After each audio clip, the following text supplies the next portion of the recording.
Good evening, everyone, and welcome to another edition of Netta's Network Thursday Things. And of course, you all know my wonderful guest host, that guy at the end of the bar, Friday night last call, Carton the Cleon Claret, the love of my life, Troy Pacelli. How you doing tonight, sweetie? And what are you sipping on?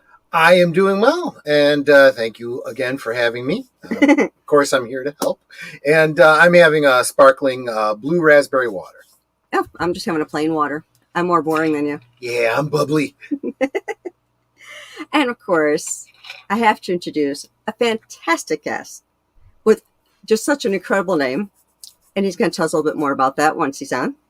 Tommy and the Guinea Pig Collective. Welcome, Tommy. How you doing tonight, sweetie? What are you sipping on? Sparkling lime water. And I was in the back so long, I turned into a zombie pig. I can't believe you guys what is going on here? There you go.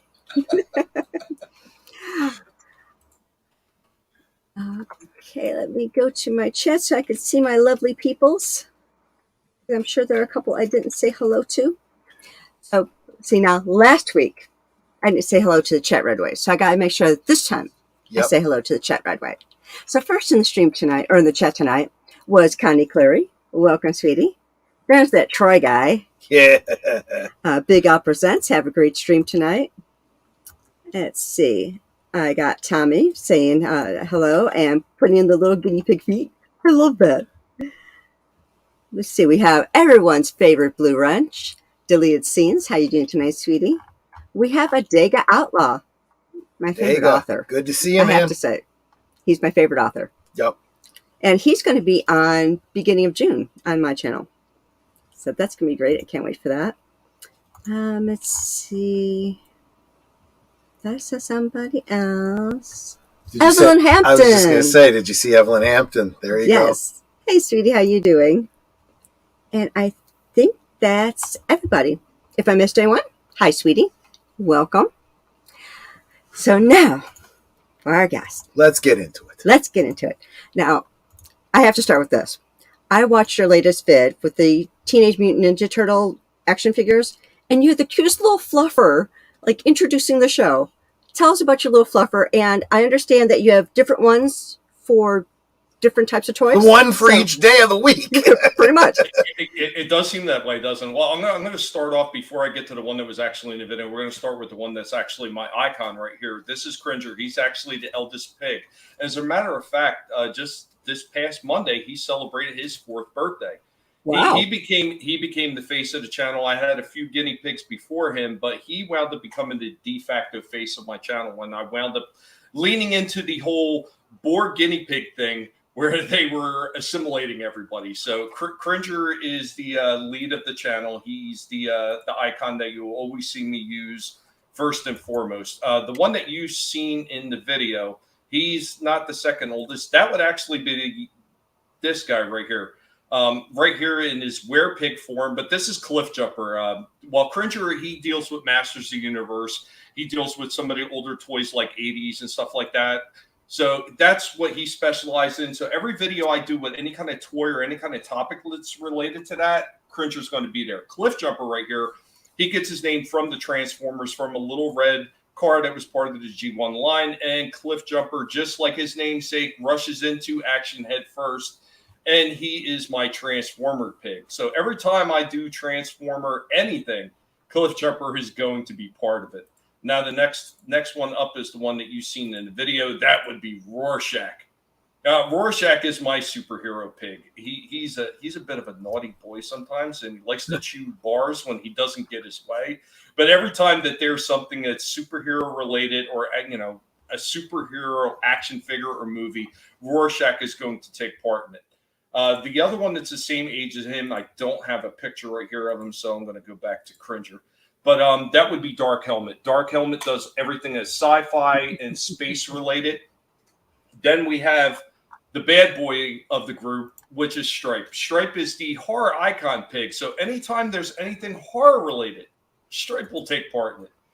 And then his same age bracket pig is Barnes. Barnes deals with all the BattleBot pigs. He's my BattleBot pig, and he's technically my GI Joe pig now, since Barnes is actually pulled from Platoon. In case you didn't notice, there's a pattern with all the names. They're all 80s related names, every single one of them. So Barnes, he deals with GI Joe, he deals with BattleBots, and then the youngest, which is actually Barnes' son, is Indy. And Indy deals with anything that's extremely old school. So he's my archaeological pig. And of course, he deals with anything that winds up being Indiana Jones related. That is so great. I love that. I'd like to say hello to Matt Walker and Frankie Nose, who just joined us in the chat. Oh, hello. Good to see you. Those are new names in my chat, so thank you for coming tonight. Welcome. And of course, we know you're only here for Tommy, but that's okay. Yeah, we assume. Guys, thanks for being here. Remember to share out the links and smash that like button and have a lot of fun, because that's what you're supposed to be doing on YouTube. Remember, fun is first. Absolutely. So now my first question is, how did you get started and what made you want to start a channel? Okay, so we can always go with the typical responses you get from most of these other people, and they're always proclaiming, well, if it wasn't for so-and-so of this big channel, I would have never got my start. No, that couldn't be any further from the truth for me. I started it because I wanted to do something that I enjoyed, and at the time, I was still playing World of Warcraft. Of course, my love for Transformers goes all the way back from when I was a kid.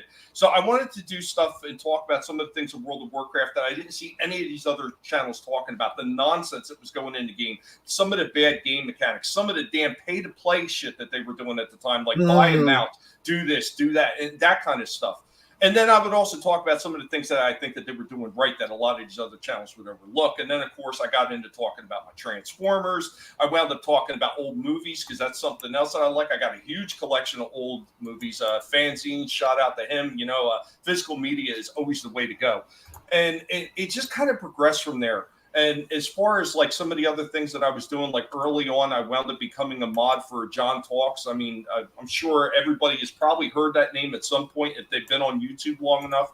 John Talks was a fairly decent sized channel, and he really blew up later on. But he had made me a mod on his channel early on when I had no clue how to mod whatsoever. I didn't know what I was doing. I eventually figured it out. And then according to some of these people at the time, I was like one of the best mods on YouTube. And I wound up modding for over 60 plus channels. I lost count after 66. So I don't even know how many it was. Damaj and I over there on the Dark Council still to this day calls me Multiverse Tommy, because he would see me on anywhere from 5 to sometimes up to 7 streams at the same time modding for all these different channels at the exact same hour. So I was doing crazy stuff like that with multiple tabs open, back and forth to all these different channels, modding for all these people, because I enjoyed doing it at the time, and I enjoyed helping out all these people that I really loved watching, and I liked to hear what they had to say. So I was doing my part to try to help them make it easier for them so their channel could succeed, and just having a lot of fun. And eventually, of course, anybody who does modding and they try to run their own channel knows you run into that big brick wall where you can't get anything done for yourself if you're spending so much time taking care of everybody else. And eventually I had to back away from the modding, and I may randomly pop up here and there and drop links for somebody, but it's not something that I do on a continual basis anymore. Wow. Yep, I hear you. I was just saying to Deleted Scenes, does that sound familiar? And he's like, yeah, he has me beat, but yeah, I think you still get the idea. Maybe not 60-some streams, but you do a lot. I see you getting around. Yeah. It's like, because I mean, I'm a mod on a couple of different channels, but my service hasn't been nearly as pressed as what you were doing. and to be fair, I don't think that that the channels really expect you to be there for every single one. I mean, Deleted Seeds comes like, I'm sorry, I can't stay. I got to do this other shoot. It's like, dude, do what you got to do. We got Connie here who can help us out, and if necessary, we can give a rent to someone else. It's community. That's fine. No worries. No, I think that's one of the things a lot of mods, they do take it very seriously, because they know what it takes, some of them, because they're trying to maybe run their own channels, and they know how important it is to have good mods sitting in the chat, taking all the care of all that stuff for the host of the show. Because, yeah, when you're starting to put on multiple hats when you're trying to run a show, and God forbid if you got all this the goofy clips like we have, Vinny, Trina, and I have, where we're trying to put all these different clips in the shows and doing all this, it becomes a lot of work and becomes stressful, and it's really hard to keep up with everything. So having a good mod sitting in the chat, ready to drop links, or be able to even just greet everybody to come into the chat if you don't have time to do it yourself, really does help out a lot. Yeah, absolutely true. Oh, yeah, definitely. It's like I try to say hi to everyone that comes into the chat. I drop my hi, sweeties, because all of you are special to me, so y'all get a hi, sweetie. But, sometimes there are so many people in the chat that you might miss one, and I never want anyone to feel left out. If you don't mind, I do want to shout out Sure. Frankie Knows. I am so glad you came here today so that I could subscribe to you. I remember seeing one of your videos and commenting on it, and I was like, I can't remember who that was to go back and subscribe to the channel. So from now on, everybody, if you see a video you like, hit the subscribe button so you don't run into that problem. As a matter of fact, I have subscribed to all of our new members or new chat members. So Frankie, I've By the way, Frankie's the reason that you had to get me all that pastina last month. it's your fault. Yeah, it's his fault. So I've subbed to Frankie. I've subbed to I've already subbed to Serility and to Matt Walker. So it's like, if you see anybody in the chat that you are not already subbed to, go and sub to them. We're trying to build this community. You guys are all important to us. Exactly. We hope we earn your subscription back. Anyway, sorry to break the flow, guys. Oh, no, I got excited when I saw I went to his channel. I'm like, oh, that's him. And of course, always double check to make sure you're still subbed to people that you subbed to in the past, because YouTube likes to unsubscribe us. I lost 5 subs in the last week, so yeah, just tough. Make sure you're still subbed to people. I could tell you stories about some of the things that YouTube does to me. And like one of the things you may hear me say if I'm on a live stream, I may not say it as much on videos, but I will tell you, I am the most hated guinea pig on YouTube. YouTube absolutely despises me. I really don't know what it is with those people, and I wind up like they just hate guinea pigs. Period. I think they do. Now, there's plenty of guinea pig channels out there that do pretty good, but yeah, they eat my guts. For the longest time, they wouldn't even let me get past 500 subs. Like at one time, this is going back some years, my father had passed away, and I had to go back up to New Jersey because I live in Florida. And I had to go up there and take care of the estate because I was the only one that could. And when I was gone, taking care of his house, I had one of my subs reach out and say, "You're getting close to 700." I was like, "Oh, wow, really?" Because I hardly would ever look at the time. Yeah. Then I wound up posting a few videos as I'm cleaning up my father's house. And then I look on there when I'm getting ready to post it from my phone, and I see 444 subs. I was like, what? They had stolen over 160 plus odd subs like overnight. And then at that point, they kept me under 500 for close to a year or better. So they just kept playing this game with me. And so eventually I found a way to kind of crack the algorithm, and I was actually using shorts to actually do that. I was flooding YouTube with shorts to try to beat the algorithm by, hey, it's the if I throw enough of these out there, somebody's going to catch it, and I might pull in some more people. And that's how I wound up breaking the algorithm a little bit. It only helps so much, though, because you got to play games with them. But, yeah, now it's about taking views and watch hours away. So I beat them on the subs and got past it, but now it's the watch hours that they're constantly playing with me. I absolutely hear you. I was on a stream. I think it was Pops on Pop Culture, and it was a really good stream. It was a big panel, and everybody that was on the panel, we all subscribed to each other, and it was really, really cool. And I got a nice little bump up. And one of those people was somebody help me out. I'm forgetting her name from Noob Reviews. Oh, I know. You mean the cute little girl. Yeah, that cute little girl. Exactly right. And I know she subscribed to me. And I must have gotten at least 6, 7 subscriptions that day. Lost them all by the next day. And I was just bummed about it. And I go on, Twitter. And I'm like, I just got all these subs. and YouTube took them away. Everybody that subscribed to me on Pop's channel last night, I'm guessing I lost them. And Megan, that's her name. Megan responds, she goes, I just went and checked your channel, and I know I subscribed yesterday, and today I wasn't subscribed. I said, there you go. That's the proof that they do this. Mm-hmm. And then I saw somebody else make a comment just a couple weeks ago, and they, added YouTube or YouTube team or whatever. And YouTube came back and said, we don't do that. You're misinformed. I said, that is a bald-faced lie.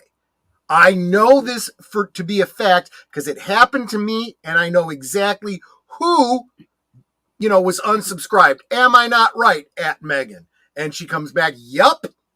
You unsubscribed me, and I had to resubscribe, so don't say you don't do it.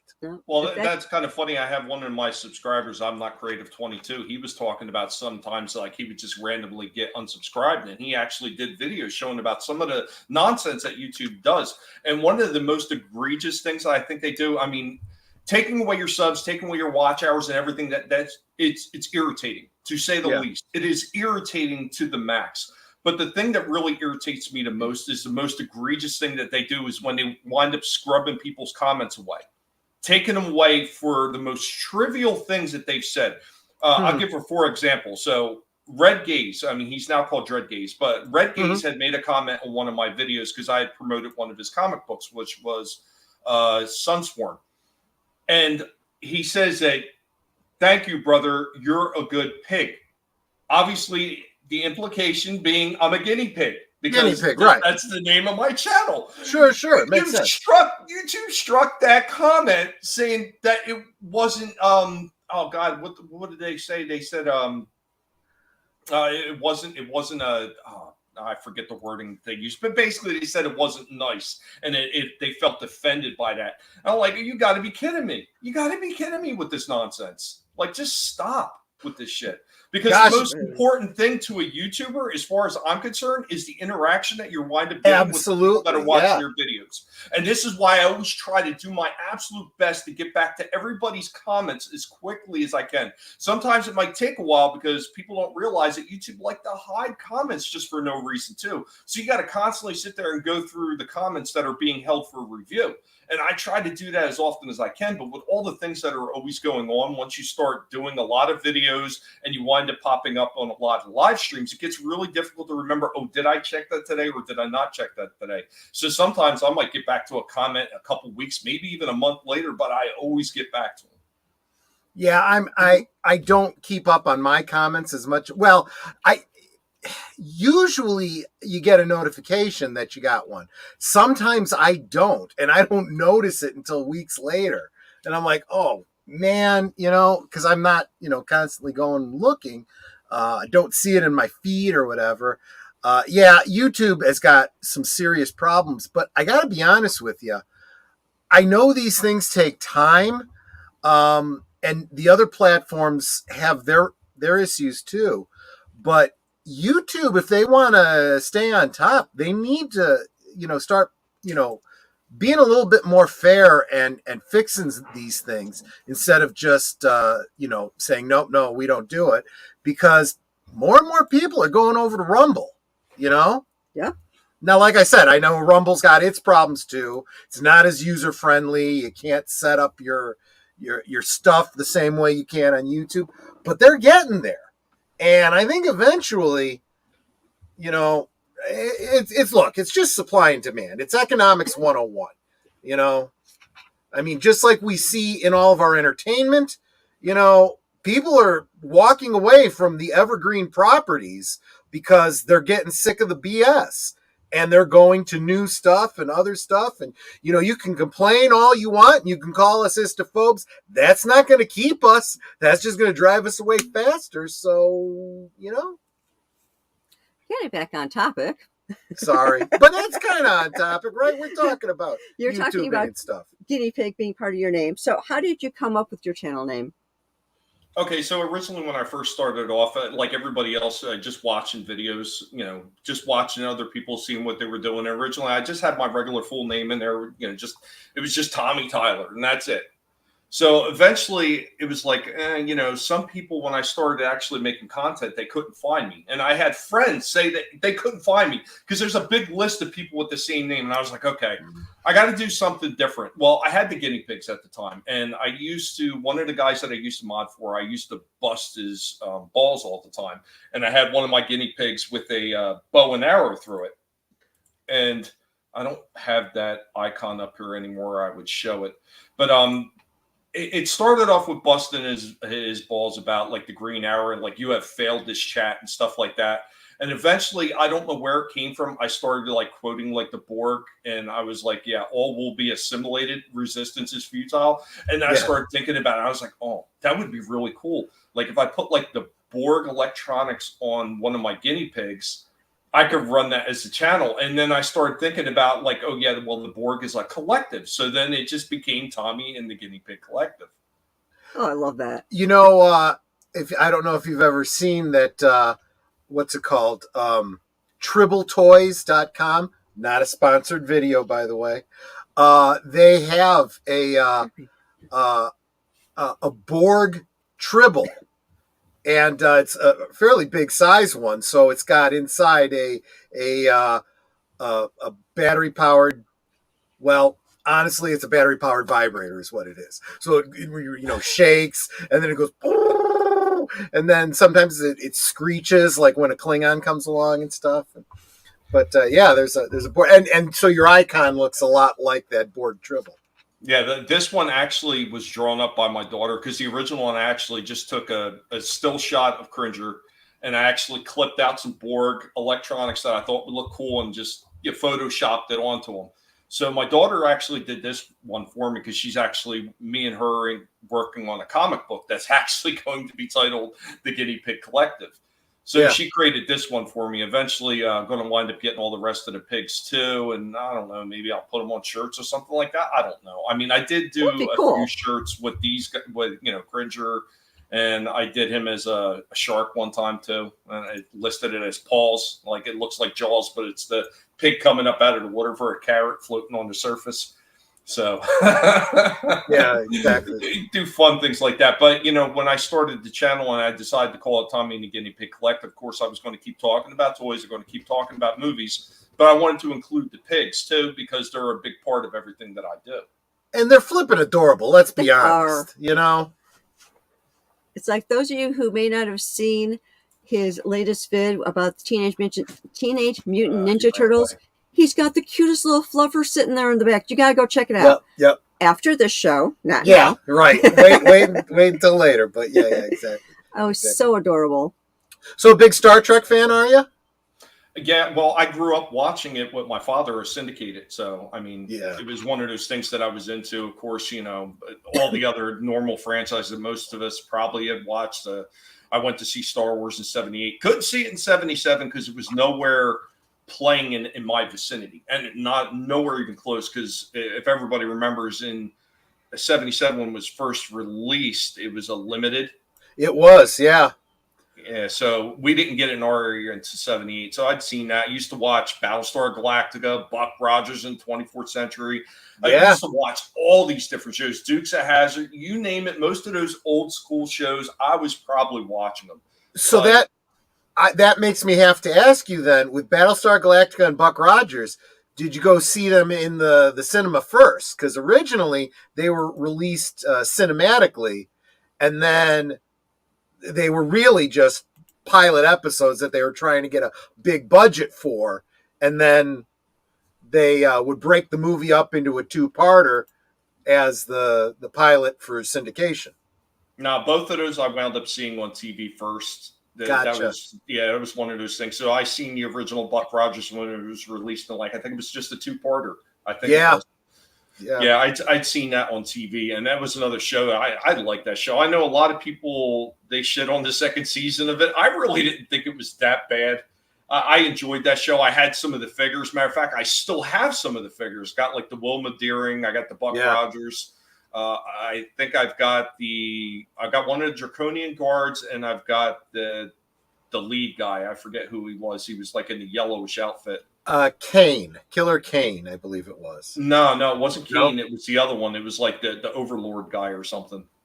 I don't know if they did the Emperor. There was also Tiger Man. He was the. I did he have was a the heavy Tiger guy. Man one time too. I used to have a Tweaky too, but that's another thing got lost. The only other thing is I got a Matchbox version of Buck Rogers Starship, where Sure. it's got the little pop-up wings, the Yeah, little yeah. pop-out wings. Yeah, I had that. And then, of course, I had some of the Battlestar Galactica toys, tons of old Star Wars toys, at least the ones I didn't sell like an idiot when I turned 15, because I like it's one of that phase you get in where like, oh, I'm done with all these toys. I'm going to start selling them. And then after it you comes sell around years again. later, it's like, God, I regret that. So I didn't really collect the because we didn't have a lot of money, so I had to limit, what my interests were. If I wanted to get all the Star Wars toys, I wasn't going to be able to get the Battlestar Galactica stuff. But I do remember some buddies of mine that did have the Battlestar Galactica figures. They were the same scale as the 3 3/4 inch Star Wars. But what was crazy was that, oh no, it wasn't Buck Rogers. It was I was saying Battlestar Galactica. They didn't have full-sized vehicles like Star Wars did. What they did was they did scaled down versions of the Viper and the Cylon Raider. So in other words, you couldn't put your action figure into the ship like you could with Star Wars.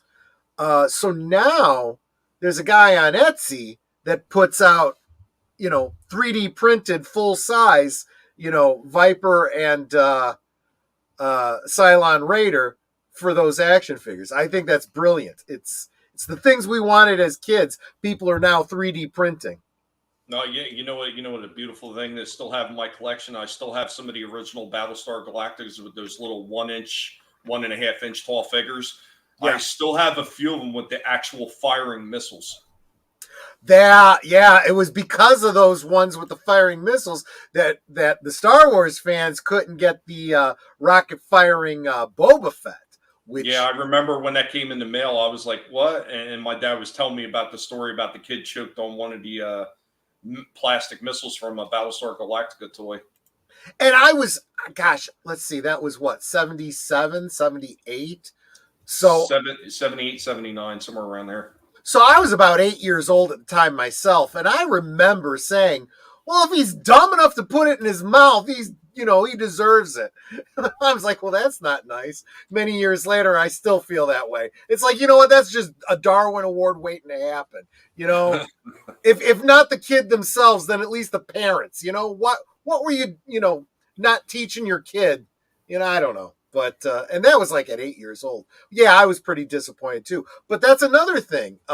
Pro Custom Toys on ProCustomToys.com, I think it is. They have custom Boba Fett's in all the different styles. So like exactly like the original, like the prototype pictures that were on the mail away, painted in the scheme of the holiday special, and they all are rocket firing. So, somebody, like I said, the custom community now, that's where you can get this stuff.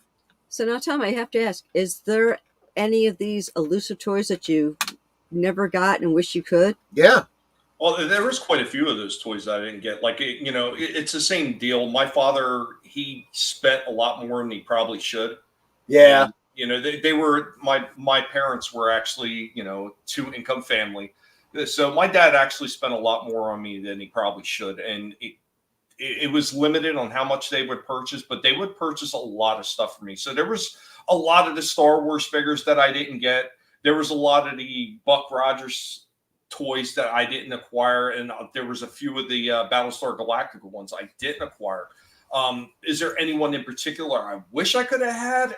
I don't know. I would have liked to have had them all. I mean, what kid right. wouldn't say that they wouldn't want them all? I would think it was more in the line when I really got into Transformers, and that love for that actually started a little bit earlier with the Shogun toys, because my father had bought me the 1.5 foot tall Godzilla toy from Shogun. Yep. And I was just in love with that thing. And he had bought me some of the little 6-inch die-cast metal Shogun figurines, like Dragon and the Great Mazinga, Poseidon, and a few of these other ones, including the UFO spaceship that they had for it. And I always wish I would have had the big 3-foot Dragon from Shogun. That was probably one of the ones I really wanted. And then eventually we got into Transformers. It was, once again, I got as many as was allowed for them to buy as they could afford. But there was always still a few more I really wish I could have had. But in the end, it wouldn't have mattered anyway because they were all stolen, all my original collection. Oh, So, that's Oh, rough. no. Yeah. they were all stolen. I eventually wound up reacquiring most of them on the secondhand market, and I think I've gotten back every single one that I ever had, plus a lot more that I wish I would have had back then. So, yeah, the big kid in me is still alive and well.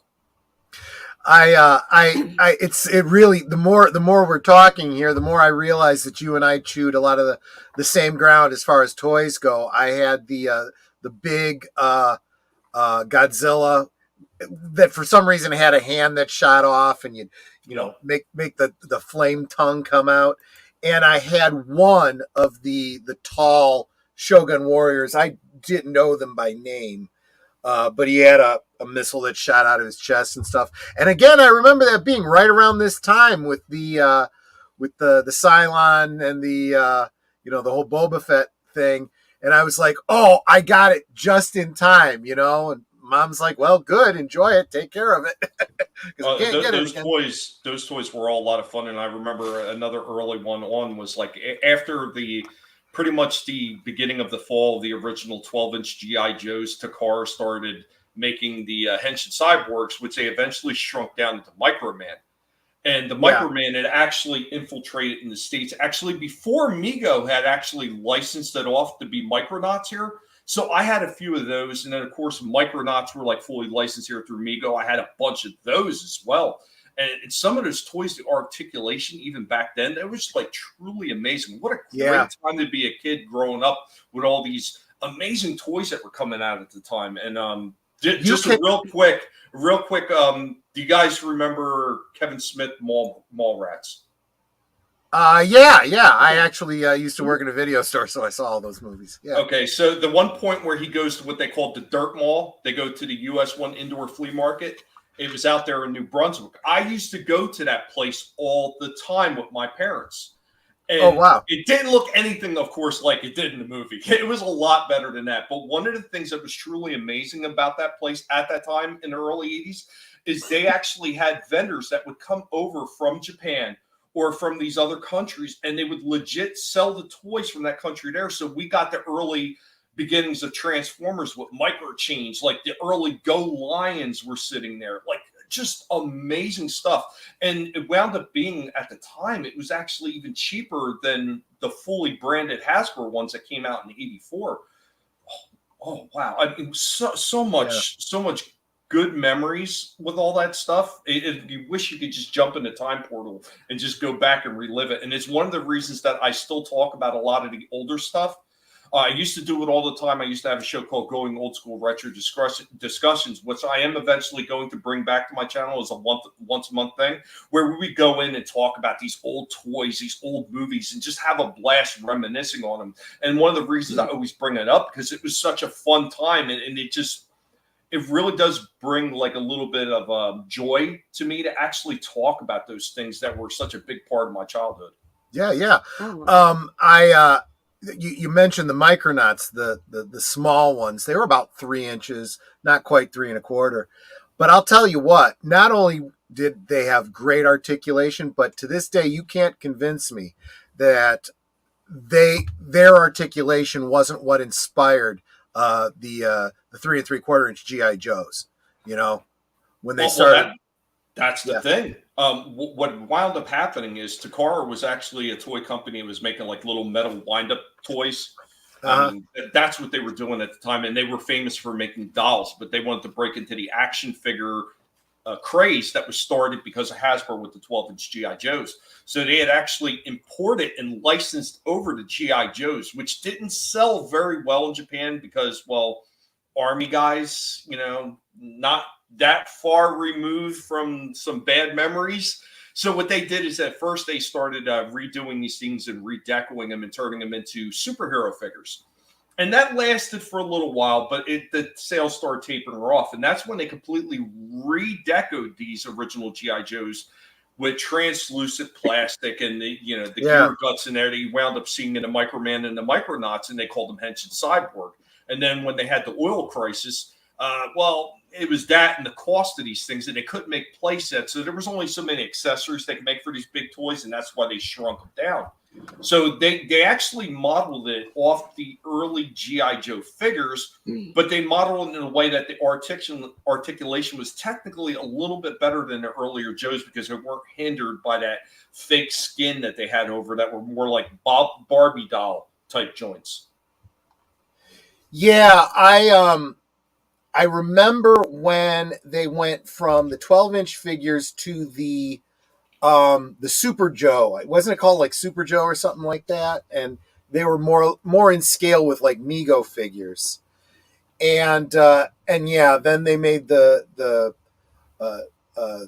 progression down to 3 3/4. You're absolutely right, because in the 70s we went through that oil crisis, and the price of gas just shot up, and you had cars lined up trying to get gas was pretty much rationed, And I gotta say, I look around today and I'm like, why are 6-inch figures still selling the way they are? Why are they not, doing what they did in the 70s and pushing more for the 3 3/4? Because you'll sell a lot more of those, especially with the economy the way it is now. But I don't think they've caught up just yet. They haven't figured it out. Yeah, I'm old enough to remember when they wouldn't sell gas on Sundays during that energy crisis. Yup, that's exactly it. That's exactly it. So I don't know. What is it that Mark Twain said? History may not repeat, but it sure rhymes. Now tell me, when I was watching your show earlier, just before this one, you had guests on there, and I'm wondering, is there a guest that you would like to have? Like who would be your get to have on your show as a guest host? I really can't say that there's anybody in particular. See, one of the things I've always done with my channel from the very beginning is I've always told anybody, if you're willing to come on, I am willing to have you as long as you're not a jerk. I just don't put up with jackasses on my channel. They will be thrown into the mud very quickly, and the pigs will nibble off all their toes for me. But no, like as far as anybody in particular, there's nobody in particular I would like to have on. I would just like to have anybody on that wants to have that kind of discussion with me, that knows what we're talking about and wants to have fun. I don't care who it is. It doesn't matter from a bigger YouTuber to a smaller YouTuber, as long as you're willing to entertain a really good conversation with me about a topic that we're discussing at the time. I don't care who's on. And I've actually been graced with a decent amount of people that are, I guess you could say slightly bigger in the community. I've been on with a lot of these different people, and I've treated everybody exactly the same way. You treat me with respect, I will treat you respect, and I don't treat anybody any different. So to say that there's one person in particular, no, I can't say that. Because you just never know when that really good conversation is going to come from. It could come from somebody that you least expect to have a good conversation. It could be that person that's only got 20 subs, and they may have a lot to discuss about a subject that nobody else knows. Yeah, no, exactly. I hear you. That's kind of why I think Netter and I, both our channels, we do this a lot. We just pull in YouTubers that we enjoy that are willing to come on our show just because, well, frankly, it's an opportunity to talk to people you want to talk to. You know what I'm saying? And it's a great opportunity to share with our listeners. Hey, I like this guy and this channel, so I figure you probably would too. Why don't you subscribe to him? That kind of thing. Right, and that's what Thursday Things is about. I've invited different people onto this channel because I want to know more about you. It's like, I've seen you somewhere, I've caught your streams, what have you, or I see you in the chat. It's like, I want to know more about this person.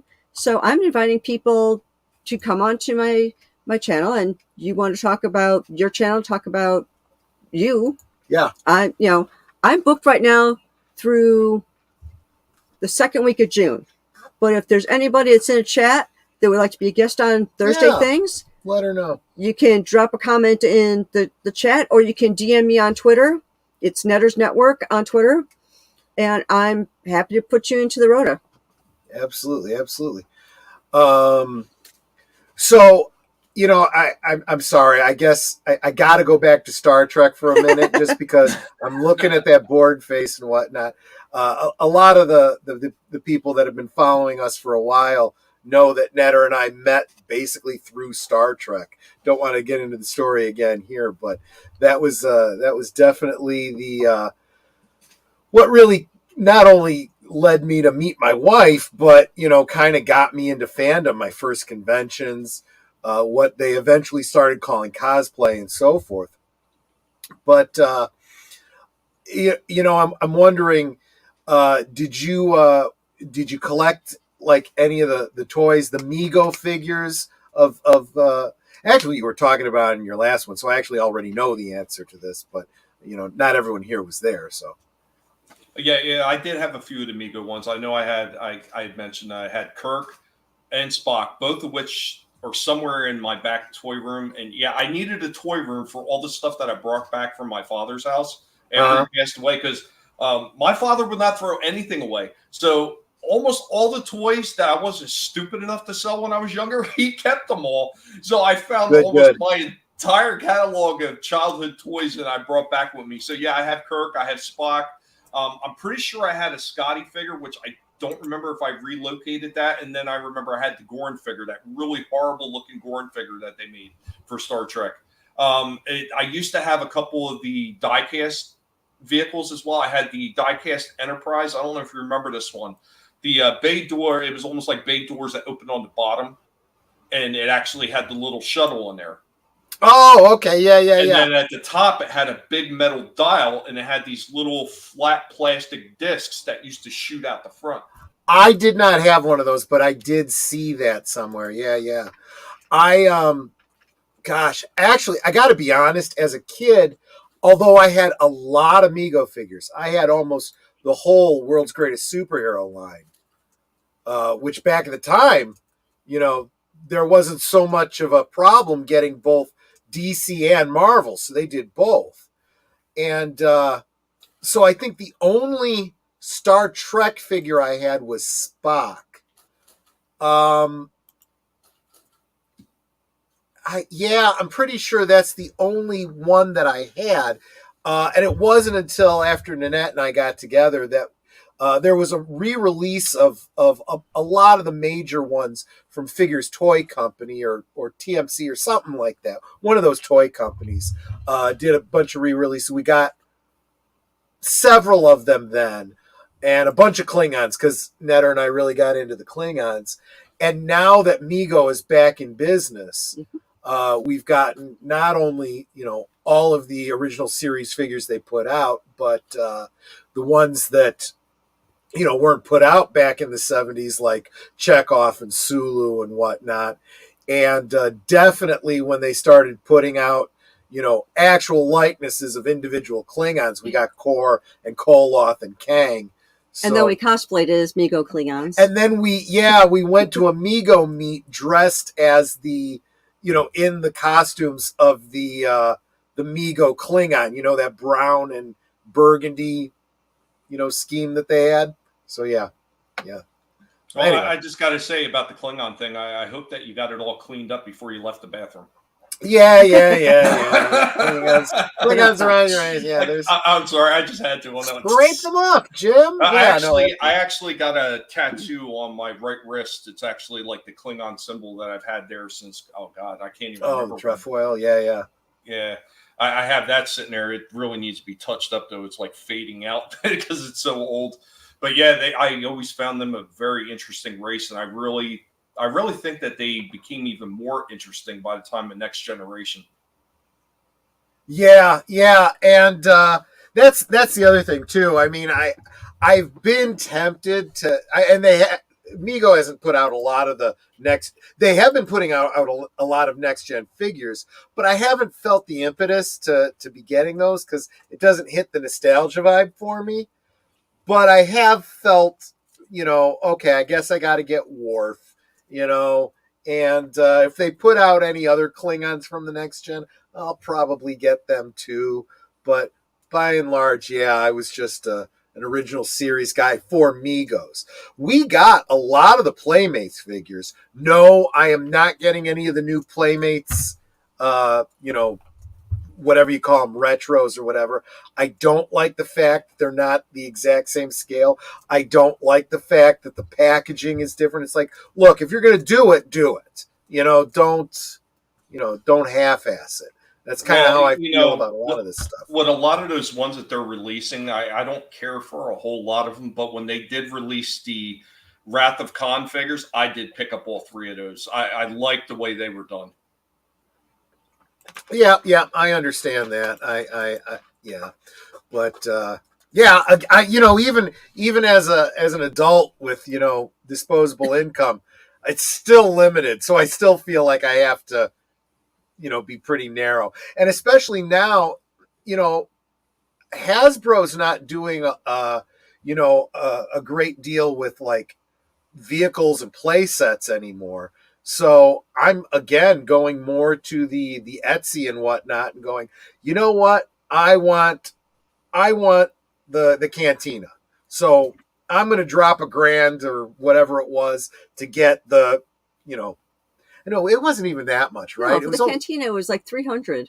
Yeah, because I already had all the chairs and tables and all that kind of stuff. It was the sail barge that was 1,000. It was the sail barge that was, which is taking up our entire bar. Yeah, which I won't be doing any more of that kind of stuff. I am really pissed about Hasbro. We'll be talking about that on Geeky Geezers on Sunday, folks.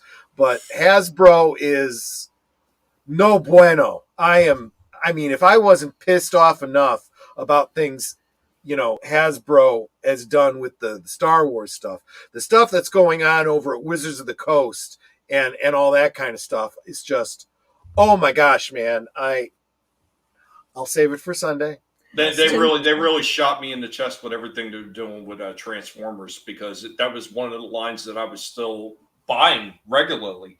And then with the agenda push, with all the nonsense, the binary this, the heathen, the transgender, I just can't. And I have a bunch of pre-orders, and once these pre-orders are fulfilled, yeah, I'm done with Hasbro. I'm done with them, and I'm stepping away, and that kills me because I've been such a fan of this franchise for so damn long, and I've collected so many of these things. I mean, I have no less than probably 7 totes filled with Transformers, and a couple of the totes are like 48-gallon totes. I think there's like 4 of them.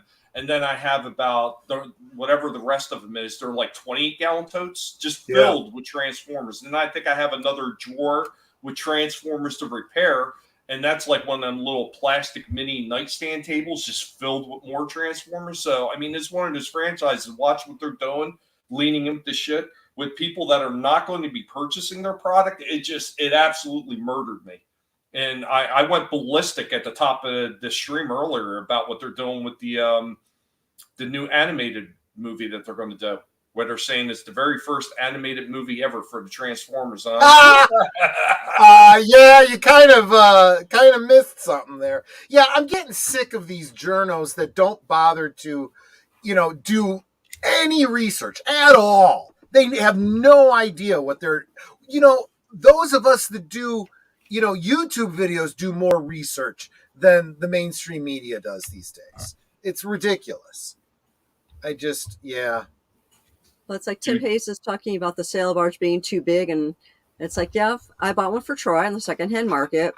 I ended up paying twice what it was going for because we didn't find out about it until after the whole promotion was over. Managed to get a pretty decent deal on it, so it was only $1,000. And we met the fellow that was selling it halfway because he lived about 2 hours from us. So we drove an hour, he drove an hour. We did the exchange. And he even threw in some extra figures for Troy. So including a slave Leia. Those have gotten hard to get now. Yeah, so we got a really good deal on that.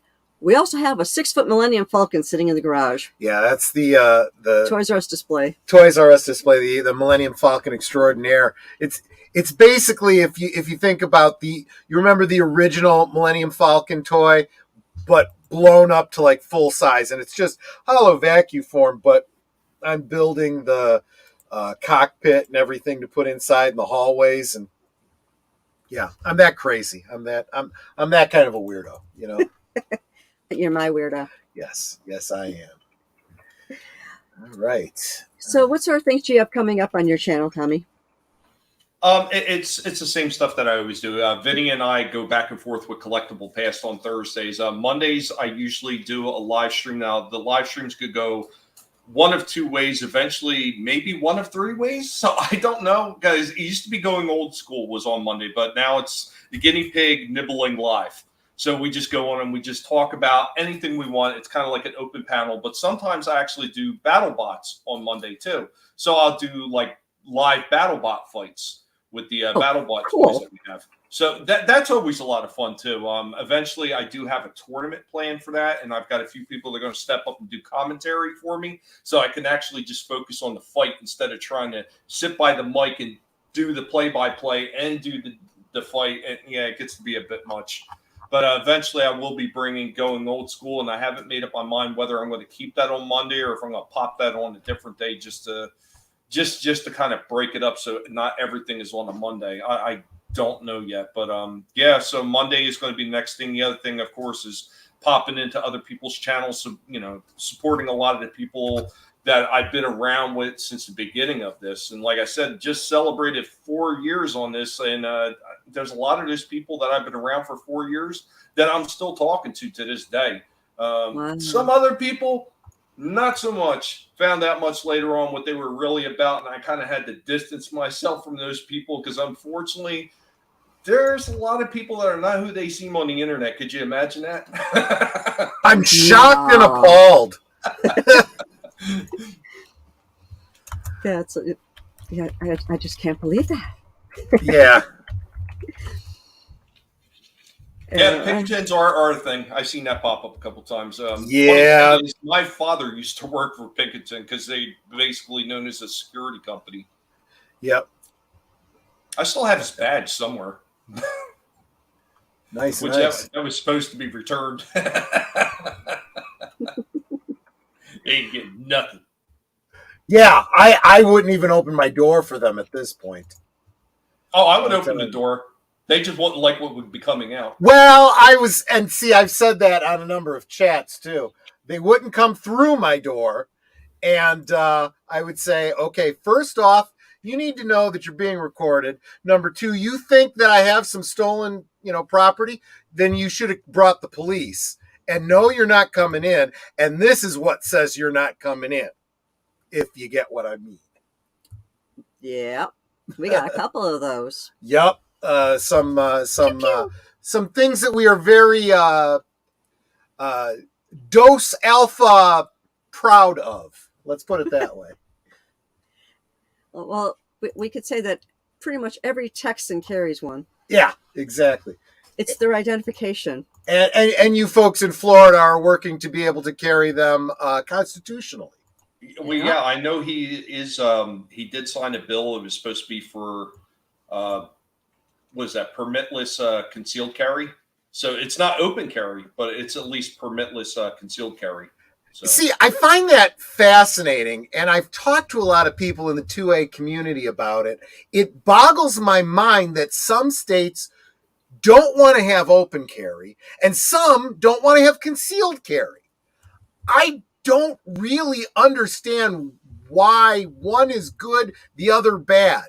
It's, but again, when it comes down to constitutional carry, it should be, look, it's none of your business if I'm carrying or not. I have a right to do it, and I'm going to do it, Exactly. And anyway. We're an Illinois stand, so. Yeah, Elina Stan is a whole different ball of wax. We got to get out of here eventually, and I'm sure we will. Yeah, and then we're thinking maybe Texas. But it's like we have to have FOID cards, which a lot of states don't require it. So it's weird that we have to have them here. And what's even more weird is that you can't use that as a legal form of identification, despite the fact your picture's on there, your name is on there, and you had to have a very intensive background check in order to get the thing. Yeah. Which I also think is absolutely wrong because, again, you shouldn't have to go through security checks just for your constitutional rights to be observed. You need to prove that I've done something to lose my constitutional rights. That's called due process. And we could talk about weapons on another show. Yeah, we could do that another night. Yeah. Well, it's coming up on the hour, and I try to keep these about an hour long. So tell me, what do you have coming up? You mentioned something on Mondays? Yeah. We usually do a Monday live stream. And once again, I don't know if it's just going to be another open panel discussion where we're just shooting the breeze, talking about topics. Sometimes I might even talk about toys on the Monday stream sometimes too, or if I'm going to do a BattleBots live stream. I haven't made up my mind yet. It's kind of one of those things. I kind of see how the weekend goes because there's a lot of streams that are going on. Like I go on Vinny's stream, Vinny Art stream on Friday, and usually we have the Sunday roundtable. And it's kind of like, I see where things play out during the weekend, how much time I have to prepare things, and what kind of Monday stream I feel like doing. So it is what it is, but we're always at 5 p.m. Eastern on my channel on Mondays. Okay. And unless something comes up. Right. And for those of you who don't math well, that would be 4 p.m. Central.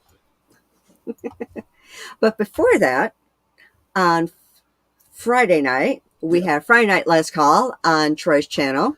And who is your special guest, sweetie? My special guest is really a special guest. It's Tom Conkle. He is the creator, writer, and star of a series that wasn't picked up by Adult Swim, but it's called Safety Geeks SVI. It is available on YouTube, and we will be watching it. If for no other reason, just to give him the watch hours. But he will be my guest and give live commentary. So we're going to watch the first season, and these are shorts. These aren't like full-on episodes. So we can watch the whole season in about an hour.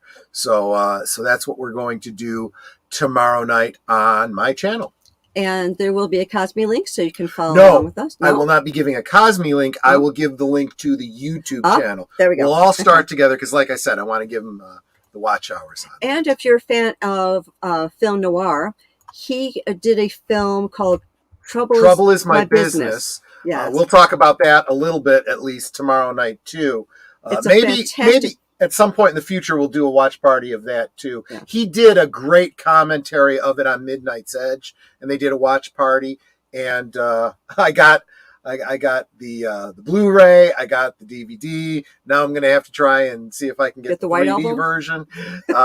But we'll talk a little bit more about that. Yeah, too. It's a fantastic film. So if you like film noir, you'll really like this one. Yep. So that's Friday.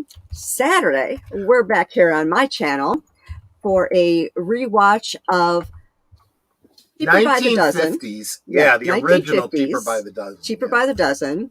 And we will have a Cosme link for that, so you can watch along. So you don't have to have your own copy if you don't want to go out and get one or try and find it somewhere. Yep. And let's see, my guest host for that won't be Troy, of course, and Big L Presents. He may still be in the chat. I don't know for sure. I haven't seen him in a bit, so he may not still be here. He may still be here. Just not commenting. Yeah, exactly. So that's Saturday. And then on Sunday, over on Agent Boomer's channel for Geeky Geezers. Don't forget. Oh, wait. I keep forgetting the pre-show. Yes, we have the pre-show. Deleted Scenes. Unscripted with Deleted Scenes, episode 11. And we got to get used to that one. He may actually have the link up already, but I'm just dropping the channel. Go subscribe to his channel. Yes, please. And he goes on like an hour before us, but then later, 8 Central, 9 Eastern, on Age Boomer's channel, we'll be doing Geeky Geezers, where, like I said, we will be talking about this Pinkerton thing, all the dismal Disney stuff that's going on. whatever's going on in the news, the geek news that we found interesting during the week. And chances are we will bring a different perspective than a lot of the other channels that you've been listening to. Although we watch all those channels too, so we'll probably have some of the same points at least. And that's as far as my notes go. I don't know anything that's going on for the first half of next week. So, Okay, well, I don't know. Well, Monday, of course, Tommy and Guinea Pig Collective over on his channel. Right. And you said that was 5 Eastern, so 4 Yes. Central. And let's see, I don't know, I think Tuesday or Wednesday, but then Thursday, who's our guest next week? back here again on Thursday Things, we're going to have Daryl the Derelict. Mm. So Yeah, when he you was all my come guest back- about a month ago. He's great people, and yeah, all my it should guests be a are lot of great fun. people. Yes, that's true. That is true. I guess that was a little redundant, I suppose. Right? Yeah. So that'll be my guest on Thursday. And then we'll start our weekend all over again. So, Tommy, did you have fun while you're here? Oh, absolutely. This was a blast. Oh, I'm glad you very enjoyed easy to yourself. get along with. Unless somebody irritates me, all the toes stay intact. So there's no worries here. Well, if you ever want me on your show, I'm happy to be on there. I'm not as well versed with retro toys as Troy may be, but I'm happy to talk about them. Yeah, if you ever want to have me on, I'd be You, happy you to. never know when I get the going old school, eventually going again. There may be a good topic on there that you guys might want to be able to chime in, and I will let you know. I'll keep you informed, like what's going on as far as shows and what we have lined up, because you just never know what topics I'm going to bring in. Like, I don't want to keep this going too long, but like one of the movies I just rewatched again last night is I watched that old 1951 The Thing. And I Oh, forgot yeah. what that movie was like and how much different it was than the Kurt Russell one that was released in the 80s. So you never know. I might wind up talking about old movies like that, and that might fall more into your wheelhouse. Yeah, You say movies like Yeah. all these behind me? yeah, exactly, exactly. Yeah, so There you we're go. happy to come on. When I'm showing my films right now, I'm going A through Z because I kept forgetting which ones I've shown and which one I hadn't. So I said, forget it. I have 1,000 movies or over 1,000 movies. I'm just going to start from A and work my way through. So I'm currently in the C's. And, eventually I'll get to some of my ones like Il Postino and King of Masks, which are also classic films. Mhm. We've got eclectic films, and that suits me because I'm eclectic. If you watch anything on my channel, you'll see I go from box folding videos to makeup to product demonstrations to 3D printing. I've got a whole bunch of different things on there. One of my best ones, or the ones I get the most comments about, is how to fold a fitted sheet. People love that one. And it's like, hey, if I could do it, anybody can do it, because I didn't know how to fold one before I did my vid. Exactly. So now, any last words, Tommy? Remember, the guinea pigs are always watching, and all will be assimilated. Resistance is futile. Yes. Troy, any last words? No, thanks everyone for hanging out with us. It was awesome seeing y'all here. Very encouraging, and yeah, have a great rest of your week. The weekend is almost upon us. Yes, it is. And of course, you know what I always say. We can talk amongst ourselves, and that's all well good and fun. But it's so much more fun when you guys are joining us in the chat. You're dropping your questions, your comments, your trivia, just being goofy, whatever it may be. And it doesn't feel like we're separated by miles or continents in some cases.